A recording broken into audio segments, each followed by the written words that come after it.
Bonjour, dans cette vidéo je vais corriger la partie multiplexeur, démultiplexeur et transcodage. Commençons par le multiplexeur. En fait, si je veux envoyer plusieurs informations simultanément vers une destination sur un réseau par exemple, alors j'ai besoin de plusieurs lignes pour transmettre plusieurs informations. Mais grâce au multiplexeur, je peux placer une seule ligne de transmission et j'ai un contrôleur. C'est pourquoi on l'appelle l'aiguillage. Il va orienter, le contrôleur, il va sélectionner quelle information à transmettre. Il va définir un ordre de priorité, normalement FIFO, premier arrivé, premier servi. Il va définir un ordre de priorité. Il va choisir l'information à transmettre sur la ligne. Il y a un démultiplexeur qui va recevoir l'information et l'affecter à sa destination. Ensuite, il va choisir une autre information, le sélecteur ici, il va la transmettre sur la ligne et le démultiplexeur va recevoir l'information, il va l'affecter à sa destination. Ça, c'est le principe en quelques mots. Dans cette diapositive, je vais voir combien d'entrées d'informations le multiplexeur peut accepter. Ça dépend du nombre de sélecteurs, de contrôleurs ici.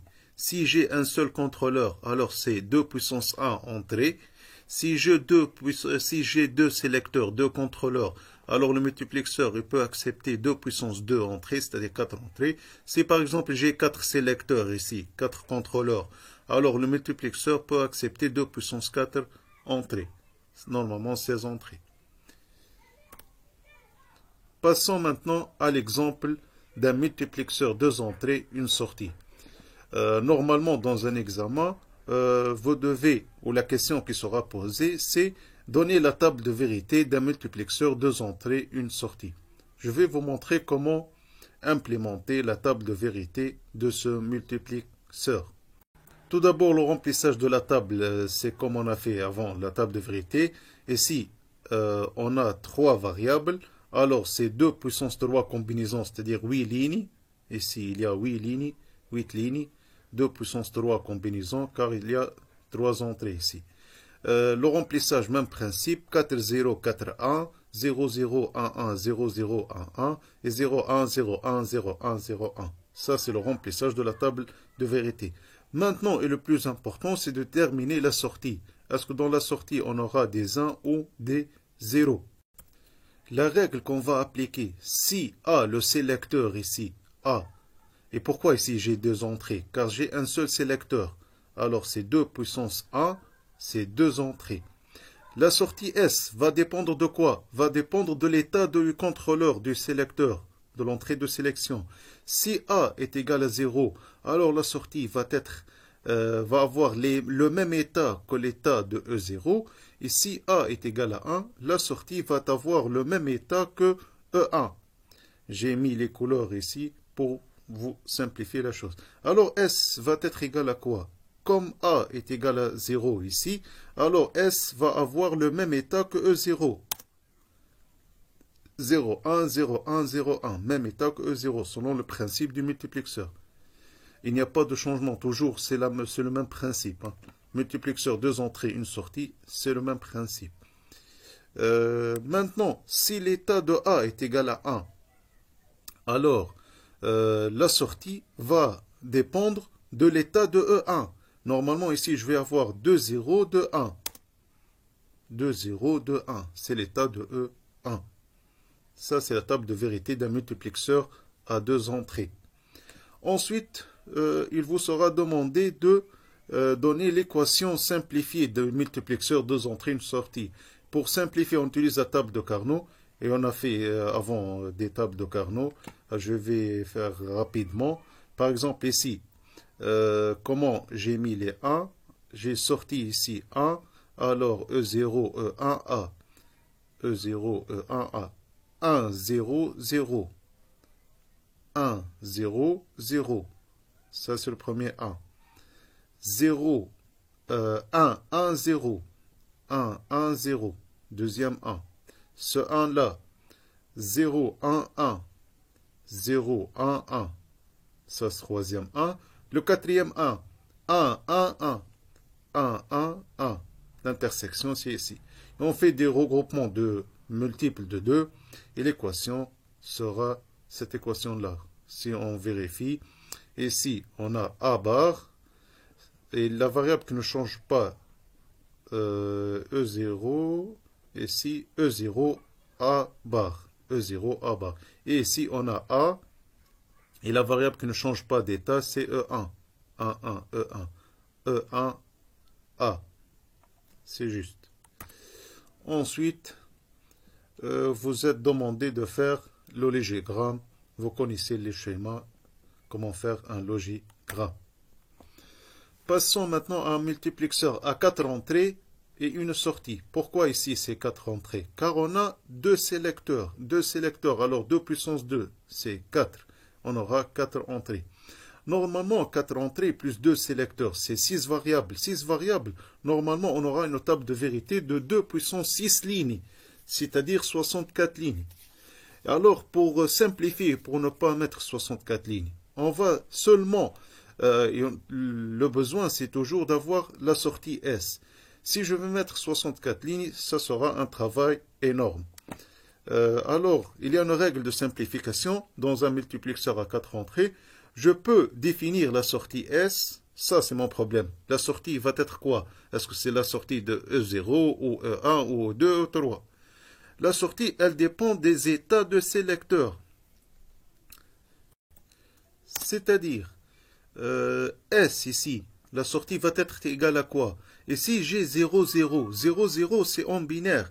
En décimal c'est quoi? C'est 0. Alors la sortie va être ici, la variable et l'entrée qui va être transmise en sortie, c'est E0.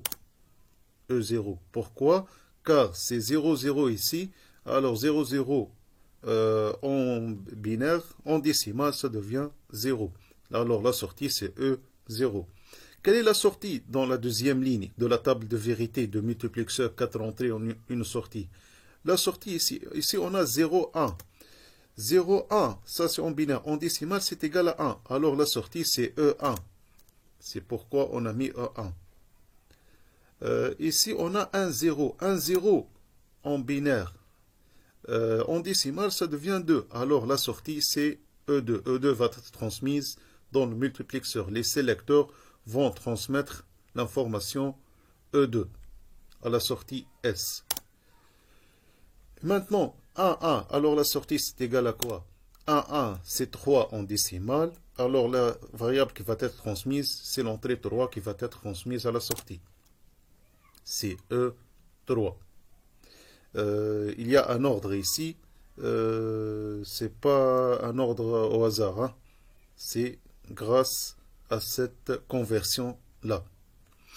Car vous pouvez avoir des tables de vérité où il y a des changements dans les lignes ici. Vous devez connaître comment avoir la sortie exacte et correcte. Maintenant, la fonction S de la table de vérité. S est égal E0 fois A0 bar A1 bar plus E1 fois A0 A1 bar plus E2 fois A0 bar A1 plus E3 fois A0 fois A1. Maintenant, on passe au démultiplexeur. Le démultiplexeur, il va recevoir l'information transmise par le multiplexeur. Il va l'affecter à la sortie. Exemple. Le principe, c'est quoi ici? Selon l'adresse du sélecteur, du contrôleur ici, l'information va être orientée soit vers la sortie S0, soit vers la sortie S1. Alors, si l'état A est égal à 0, alors l'entrée E va être affectée à la sortie 0. Et si A est égal à 1, alors l'entrée d'information va être transmise vers la sortie 1. La table de vérité, toujours le problème, c'est de chercher quelle est la sortie. Et chercher ensuite l'équation des sorties. Ici, on a rempli la table de vérité 0, 0, 1, 1, 0, 1, 0, 1, car on a deux entrées. Plutôt deux variables, qui est le sélecteur et l'entrée d'information. Deux variables. Ici, pourquoi S0 est égal à 0 ici? Car A, le sélecteur, le contrôleur est égal à 0.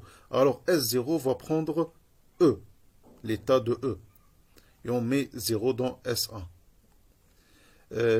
Ici, troisième ligne, S0, il a pris 1. Pourquoi? Car A, l'état est égal à 0, alors la sortie c'est E. Puis, dans la deuxième ligne, prenons la deuxième ligne. Pourquoi ici il y a 0, ici il y a 0? La sortie S1, elle a pris l'état de qui? Elle a pris l'état de E. E est égal à 0, alors S1 est égal à 0. Pourquoi? Car A est égal à 1. Comme A est égal à 1, l'information E va être transmise à la sortie 1, S1. Et si, pourquoi S1 est égal à 1? Car l'état de A, le contrôleur est égal à 1, alors S1 va prendre l'information de E. Et on met des zéros dans le cas contraire toujours. Ensuite, le logigramme, S0 est égal à E A bar. Comment on a fait pour trouver S0 est égal à E A bar? S0, ici, on a un seul 1 dans S0. Et ce 1 est égal à quoi? E A bar. E A bar. Et l'équation de S1 est égale, on a un seul 1 ici, EA. L'équation de S1, c'est EA. C'est pour cela qu'on a mis ces équations-là. Puis, on implémente le logigramme correspondant. E, A bar, E, et E, A. L'équation de S1. On passe maintenant au transcodage. Pour simplifier les choses, c'est quoi le transcodage?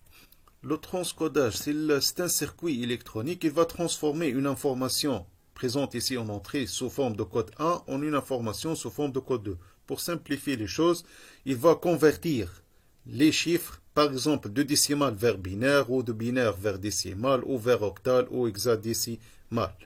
Ici, on a par exemple le transcodeur. Ici, le premier transcodeur, c'est un codeur, encodeur. L'encodeur, qu'est-ce qu'il va faire? Si l'utilisateur, par exemple, tape un chiffre 5 qui est décimal, ce chiffre 5 va être enregistré dans l'ordinateur sous forme de binaire. C'est le codeur, encodeur ici, il va convertir du langage humain vers le langage machine. Il va convertir, par exemple, du texte ou des chiffres vers le langage binaire compris par l'ordinateur. Et le décodeur, qu'est-ce qu'il va faire? Il va prendre une information. Si vous demandez d'afficher, par exemple, la valeur 5 dans une calculatrice ou dans un ordinateur, la valeur 5, elle est codée dans l'ordinateur sous forme binaire. Alors, le décodeur, qu'est-ce qu'il va faire? Il va prendre cette information binaire, il va la convertir, il va l'afficher sous forme décimale. Il va faire l'inverse. Ça, le codeur pour faire entrer une information à l'ordinateur, et ça, c'est pour faire sortir une information de l'ordinateur à l'écran, par exemple. Le transcodeur, qu'est-ce qu'il fait? Il fait les deux en même temps. Il fait ici, le transcodeur, il fait l'échange entre des machines. Si des machines vont échanger des informations en octal, en hexadécimal, ou en binaire, ou en décimal, il va faire l'échange des informations entre deux appareils, deux machines. Premier exemple ici de transcodage. Pour un codeur, lorsqu'on entre ici la définition, je vais essayer de simplifier les choses. Ça, c'est un codeur décimal. Codeur décimal, c'est-à-dire les chiffres de 0 à 9. C'est-à-dire on a 10 chiffres. C'est pour cela qu'on a 10 entrées. Et pourquoi 4 sorties? Car pour coder dans l'ordinateur des chiffres de 0 à 9, on aura besoin de 4 bits. Par exemple, le dernier chiffre qui est 9, pour qu'il soit codé sur 4 bits, c'est 1001.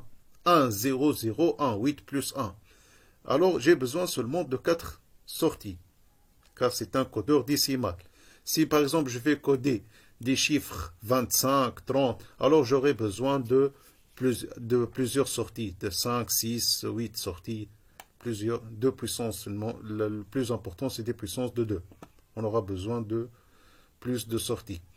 Et si, par exemple, si l'utilisateur va saisir 5 au clavier, le codeur, il va enregistrer dans l'ordinateur. Qu'est-ce qu'il va enregistrer? Il ne va pas enregistrer 5, il va enregistrer des chiffres binaires.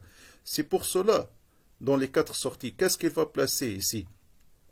Il va placer 0, 1, 0, 1. 0, 101, c'est 5. Il va enregistrer le chiffre 5 dans l'ordinateur, il va l'enregistrer 0, 1, 0, 1.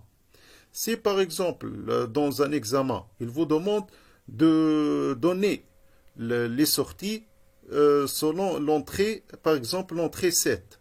L'entrée 7, qu'est-ce qu'on aura dans la sortie? On aura 0, 1, 1, 1. Ici, on aura 0, 1, 1, 1, c'est-à-dire 7. Par exemple, 9. 9, c'est quoi 9? C'est 1, 0, 0, 1. L'état de A3, c'est 1. A2, c'est 0. A1, 0. A0, 1. Vous êtes demandé de donner l'état de chaque sortie. Si par exemple l'entrée est égale à 0, l'entrée 0, l'utilisateur a tapé 0, le codeur, qu'est-ce qu'il va placer dans la sortie? Dans l'ordinateur, qu'est-ce qu'il va enregistrer? 4 0, 0, 0, 0, 0.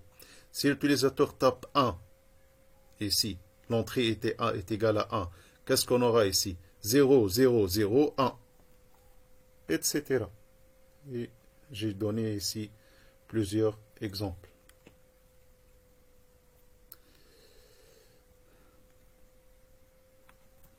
Ici, j'ai fait une petite erreur. L'état 2 est égal à 1, c'est-à-dire l'état 2, le chiffre 2 va être entré, est égal à 1, c'est-à-dire activé. Les autres ont un 0. Si l'état 2 est activé, alors qu'est-ce que je vais avoir dans la sortie? Je vais enregistrer le codeur, qu'est-ce qu'il va faire? Comment il va convertir 2 en binaire? Il va mettre 0, 0, 1, 0. Si l'état 7 est activé, c'est-à-dire l'utilisateur, il a tapé le chiffre 7. Et comment il va être enregistré dans l'ordinateur? Il va être enregistré 0, 1, 1, 1. Et l'état 9, il est activé. C'est égal à 1, c'est-à-dire il est activé.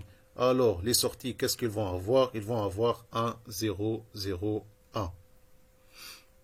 Juste ici, j'ai fait une petite erreur. Je dois mettre le chiffre correspondant dans l'entrée. Et si 1 est égal, c'est-à-dire l'entrée, elle est active.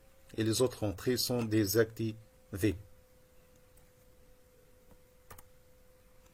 Passons maintenant au codeur prioritaire. Dans cet encodeur, ici 4 entrées normalement, c'est-à-dire les chiffres de 0, 1, 2, 3. On aura besoin seulement de 2 sorties, 2 bits. Si l'utilisateur va saisir 0, alors quelle est la sortie? S'il va saisir 1, quelle est la sortie? S'il va saisir 2 et 3, quelle sera la sortie? Pour remplir la table de vérité, on donne une priorité à chaque fois, à chaque entrée. On affecte une priorité à chaque entrée. L'entrée E3, elle va recevoir une priorité une seule fois. E2, elle va recevoir une priorité. E1 va recevoir une priorité. E0, même chose. On met des zéros à côté ici. Le problème, ça c'est le remplissage. On affecte une priorité à chaque fois, à chaque entrée. Vous êtes demandé de remplir la sortie ici. Comment remplir la sortie? En fait, il y a une opération simple. Si l'utilisateur tape 3, le chiffre 3 en binaire, c'est 1, 1. Et l'encodeur va enregistrer dans l'ordinateur sous forme de binaire.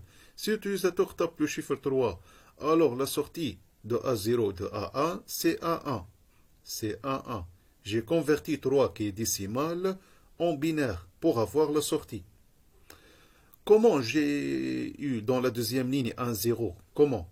Car ici, la priorité, le bit de poids élevé, c'est pour E2. Le 2 ici, en binaire, c'est quoi? C'est 1, 0. Le E1, le 1 en binaire, c'est 0, 1. Et le 0 en binaire, c'est 0, 0. Ça, c'est le remplissage de cette table de vérité. Maintenant, les équations. L'équation de A0, je prends les sorties qui sont égales à 1. Ici, 1, c'est E3 plus le 1 ici, A0, 1, plus E3 plus E1, E2 bar, E3 bar, plus E1, E2 bar, E3 bar, est égal à quoi? On a une règle qui dit A plus A bar B, c'est A plus B. E3 plus E3 bar, on doit éliminer E3 bar. C'est pour cela qu'il reste E3 plus E2 bar E1. على فكرة بدلت برشا حاجات في الكور باش تسهل لكم. راه بليزيور انفورماسيون ماهمش موجودين في الكور، زدت جوست سامبليفيت لي شوز. به ال A1 كيفاش لقينا ليكواسيون تاع ال A1؟ نجي هنا ناخذ لي 1، جو برون لي 1 E3 plus E2 E3 bar. E3 plus E2 E3 bar. La loi d'absorption 2, elle dit A plus A bar B, c'est A plus B. C'est pour cela que j'ai éliminé E3 bar. E3 plus E2. Ça, c'est le transcodeur, l'encodeur prioritaire. Maintenant, je passe au BCD 7 segments. Le BCD 7 segments, c'est l'afficheur qu'on trouve dans par exemple, les calculatrices, ou on le trouve dans le tableau d'affichage des terrains de foot ou les salles de basket, de handball, l'affichage des résultats. Il affiche des chiffres de 0 à 9, ou il affiche même le A, B, C, D, E, F. Mais dans la partie cours, madame a choisi seulement les chiffres de 0 à 9. Bon, votre professeur de cours, elle a choisi cette diapositive, mais je trouvais une meilleure. Je vais vous expliquer l'afficheur à 7 segments. Comme dans la série de révision 2, elle vous demande de remplir la table de vérité des 7 segments. Comment remplir cette table-là? À travers des 1 ou des 0. C'est pas compliqué. L'afficheur a 7 segments ici. Si par exemple je vais afficher 0, ça ce sont des segments qui vont être soit allumés, soit éteints pour afficher les chiffres de 0 à 9. Si je veux afficher 0 dans une calculatrice ou dans un tableau d'affichage, dans un terrain, si je veux afficher 0, alors 0, le S5, il est éteint. Tout d'abord, juste pour vous dire 0, pourquoi ici j'ai 4 entrées? Car les chiffres de 0 à 9, et de 0 à 9, j'aurai besoin seulement de 4 chiffres pour implémenter les chiffres de 0 à 9. 4 bits seulement. 0, c'est 4 zéros en binaire. Et comment ici je vais allumer les segments? Quels sont les segments qui seront allumés? Tous les segments seront allumés sauf le S5. Il sera éteint. Alors le S5 va recevoir 0 pour éteindre ce segment-là. Et on aura la forme de 0. On aura 0. Et les autres vont prendre 1. J'ai pris l'exemple de 0. Et je vais éteindre seulement le S5. Si je prends un autre exemple, par exemple 5. 5, qu'est-ce que je vais éteindre comme segment? Je vais éteindre le segment S6. Je vais éteindre le segment S2. Alors, je vais éteindre le segment S6. Je vais éteindre le segment S2. Les autres vont prendre 1. Si on prend un autre exemple, par exemple 9. 9 ici, faites attention, le segment ici S3, il est allumé, hein, il doit être allumé. Ça, c'est un exemple dans la série de révision. Faites attention dans l'examen, les chiffres, quels sont les segments qui sont allumés. Ici, le 9, le S3 doit être allumé pour avoir 9. Alors ici, S2 seulement, il n'est pas allumé. S2 seulement, il n'est pas allumé. Ça, c'est pour le chiffre 9. Maintenant, normalement, vous êtes demandé de donner les équations des sorties. S1, S0, S2, S3. Dans la série de révision, madame, elle vous a demandé de donner toutes les sorties, toutes les équations de toutes les sorties. Pour vous éclaircir un peu, je vais vous donner seulement l'équation de S1. Pour avoir une équation de la sortie simplifiée, alors comment faire? On aura besoin de la table de Carnot. Comme ici j'ai 4 entrées, alors je vais choisir cette table-là. 0, 0, 0, 1, 1, 1, 1, 0. Et ici 0, 0, 0, 1, 1, 1, 1, 0. Je vais placer les 1. Par exemple ici S1, 1, 0, 0, 0, 0, 0, 0, 0, 0. je vais prendre un autre 1. Par exemple, ce 1 là, le dernier 1, 1, 0, 0, 1. 1, 0, 0, 1. Vous remplissez la table à travers les 1 et les selon en fonction des entrées. Ensuite, vous faites des regroupements de 2 ou de 4 ou de 8 ou de 16. Ici, j'ai fait les regroupements et j'ai obtenu ce résultat-là. Ça, ce sont des choses qu'on a fait avant. Par exemple, en vert ici, c'est quoi? Si l'état qui ne change pas, c'est E2 bar et E0, E1 bar. En rouge, c'est E2, E3 bar et ici, l'état qui ne change pas, c'est E0 bar. Et dans la couleur jaune, le regroupement de 4, ici, l'état qui ne change pas, c'est E1 bar. Ça, c'est l'équation de la sortie du segment 1. J'espère que cette vidéo vous aidera dans la compréhension des parties multiplexeurs et transcodage. Merci pour votre attention.